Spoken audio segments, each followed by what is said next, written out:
losing my mind. Is everybody in the world blind? Hello everyone and welcome back into the GSMC Dead Ball Sports Podcast, brought to you as always by the GSMC Sports Network. Before we get into our second segment of today's show, I do want to remind you as always to consider making yourselves available to the Super Chat, Super Things, and Super Stickers features on YouTube to better contribute and interact with the show as we are live streaming. You can also do it through our website, GSMCpodcast.net. You can leave a tip, a donation, or any questions, comments, or concerns you have there as well. But I love hearing your input and feedback on the show throughout its duration. It is genuinely appreciated by not just me, but others around the network, and also just makes our shows that much better. Without further ado, let's jump into our second and final divisional round recap of the week, talking Rams-Eagles, that bizarre snow game that took place at Lincoln Financial Field. And this game, yes, it eventually became closer than a lot of people thought it would be after the events of the first half. But I do think that this game was very telling in how the Eagles want to approach the postseason and the rest of the postseason should they beat Washington come Saturday. Ultimately, it did display some concerns about how Philly looks going forward. More so on the offensive side of the ball, the defensive side of the ball, because granted, the defense did their job. They ultimately were the reason why Philly won this game in the end. But I do think that the issues we saw offensively could rear its ugly head against a Washington team that, yes, has struggled in areas where the Eagles have excelled all year, but have played this team before. This would be the third time they played them this season, and have always played them close in this division, no matter how bad they've been throughout the years. And now that this is the best Washington Commanders team that Philly have faced, this could be a different outcome. But let's talk about the success they had in this game, because in this game, yes, everyone knew it was going to be ugly, and everyone knew it was going to be ugly around the third quarter when the snow started falling a little bit more heavily. But the difference between these two teams in both their games this season was Saquon Barkley. And that was as simple as that. Saquon in this game was the reason why this Rams defense, no matter how well it played, ultimately would come up short.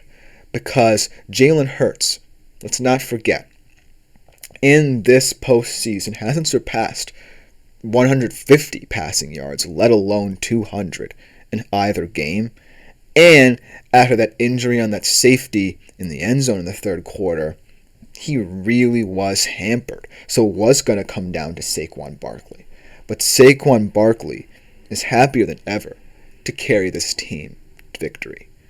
And that's what he did. And it's what he did in both games. And not just this one, but the other as well in the regular season. And so that's the reason why this Philadelphia Eagles team is still so dangerous. But I do want to talk about the underlying, more ominous tones of this game. Because Jalen Hurts' status for this weekend is definitely going to be a huge question. But ultimately, how will Saquon look after two games where he really expended a lot for this team? And also how both this offensive and defensive line will look after expending a lot of energy as well. And then also talk about the impact this could have on the Rams organizationally. A lot of questions about the futures of both Matthew Stafford and Cooper Kupp have arisen over the past couple of days. And so I would like to get into that. But let's start off with the winners of this game, the Eagles. They played a great game. Yes, it kind of got a little hairy at the end, but they stuck to their roots. They stuck to their run-heavy philosophy to the tune of Saquon having over 205 yards, 2 touchdowns, when I believe it's the 5th best postseason rushing yardage total in the history of the NFL. And on the defensive side of football, just let their line wreak havoc. Jalen Carter had a great game, perhaps the MVP of this game, especially for what he did on that last drive when he got a huge sack on a blown call at the line from the Rams and then forced Matthew Stafford's incompletion on 4th down to end it. But ultimately, that's the Eagles' MO.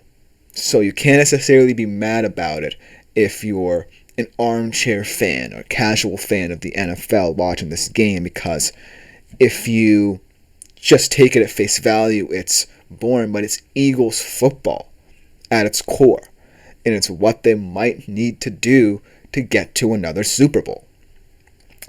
Granted, yes, Jalen Hurts in the Commanders game may be called upon to make big plays, and it's going to come down to how healthy he looks, because that knee injury obviously did hamper this team, especially in the second half. He only threw 20 passes, and they were only for 128 yards. Also, you got to be thinking about this receiving core. One of the most talented receiving cores in the league, not necessarily getting the targets required to make a difference in games. And yes, Saquon's now the difference maker for you, but A.J. Brown and Devontae Smith crave targets, and they might need them to play catch-up to this prolific, high-power Commanders offense, who I feel like could cause problems for this Eagles defense and force them to play catch-up on the offensive side as well. So it's going to fall on Jalen Hurts and this receiving core to get going should the Commanders look as lethal as they did against Detroit. But ultimately, when you have a team built like this to suck the life out of opposing offenses and have a running back that can just take over games, suck the life out of them, and render it a moot point in terms of how much your offense can score, because of how dominant he is, not just at bursting out the long runs, but controlling the clock as well, was an important factor in this one too. It's going to be difficult to beat this Philly team. And the Rams came damn close. But it did take, right, that Jalen Hurts injury to really hinder what this offense could do.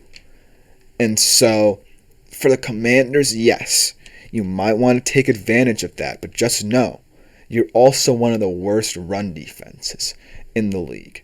And it hasn't been more apparent than in the postseason, when you struggled with Bucky Irving and you struggled with Jahmyr Gibbs. So, you're going to want to take a lot more risks bringing pressure and blitzing Jalen Hurts than you might have done if he were fully healthy. But just remember that this team is not built right now on Jalen Hurts' success. It's built on Saquon Barkley's.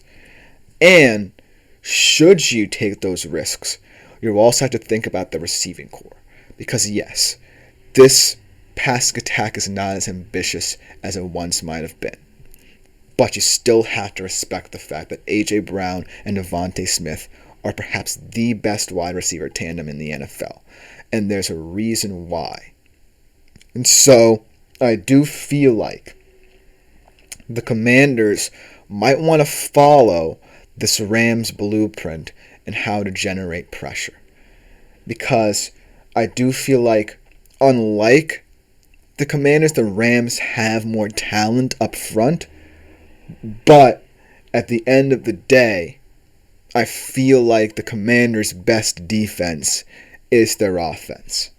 And so, if you score a lot of points early and put that pressure on Philly, chances are you can start to get home. And that's what I think the Rams failed to do a little bit. The offense really failed to supplement this team early on, when the Eagles looked like they could have gotten, so to speak. I didn't know what I just said there. It just came to mind. Matthew Stafford didn't really get going, though, until the latter stages of this game. 26 of 44, 324 yards, 2 TDs looks good on paper, but not necessarily when you actually look at the full game. He did perform well in big moments, but because of his team falling behind early, not taking advantage of the situations their defense put them in, they were forced to play catch-up, and they were forced to, on the final drive, rush a couple things. And that's why, ultimately, Philly's talent overcame them. But their defense really, you could say, played better than the Eagles' defense at certain times. They had 7 sacks of Hurts, and granted, yes, most of them were because of his injury. Verse had an incredible game with 2 of them. But, again, you have to combine that with complementary football. Your defense can stop this offense a number of times, but unless your offense scores points, it's meaningless. And that's why Saquon and Hurts were able to break out those big 3 runs and truly demoralize this Rams effort to make this a close game early. Because looking at the outlook of this game, even when it was, say, 16-15 in the third quarter, felt like the Eagles just had control of this game, despite the fact that Hurts was injured. Just because you knew in the back of your mind they had Saquon Barkley in their back pocket. The Rams did a fantastic job to keep the score as close as it was. And there were a couple mistakes made by the Eagles late in this game as well. But because this offense struggled mightily in the first half, in fact, struggled without the snow more so than they did with the snow, I feel like that's where everything went awry. And now looking at the future of the Rams, Matthew Stafford and Cooper Kupp are definitely going to have a lot of questions asked about them. And I feel like they might not get answered as quickly as Rams fans might think. And I do believe that should Matthew Stafford return, he can still play at an elite level. He might not be, granted, the best QB in the NFC, but he's still one that can get the job done for you and get you to the postseason, get you in the tournament. And then Cooper Kupp obviously could be an interesting commodity on the trade market should he get there, but I feel like if you keep him, he perfectly complements what Puka Nakua's ascension to the number 1 role is about. And if you look at the depth of this Rams wide receiver room, yes, they have some nice pieces, but ultimately, can they supplement Puka like Cooper Kupp can? I don't necessarily think so. But I do think that this Rams team achieved a lot this year when they were down. This was a team that went to hell and back, and they were a 4th down away from potentially beating this vaunted Philadelphia Eagles team. But now we're left to think about what could have happened rather than what did happen if you're a Rams fan. And for the Eagles, if it's another win where they forced their identity onto another team and imposed their will from the jump. Let me know what you think about this game in the comments below. Let me know what you think about the championship matchup in the comments below, because coming up next, we're going to be transitioning over to the NBA and doing my midweek NBA power ranking. Should be a good one right after this short break. Looking for your daily fix of sports talk without having to pay for it? GSMC Sports Network is available on YouTube. Just search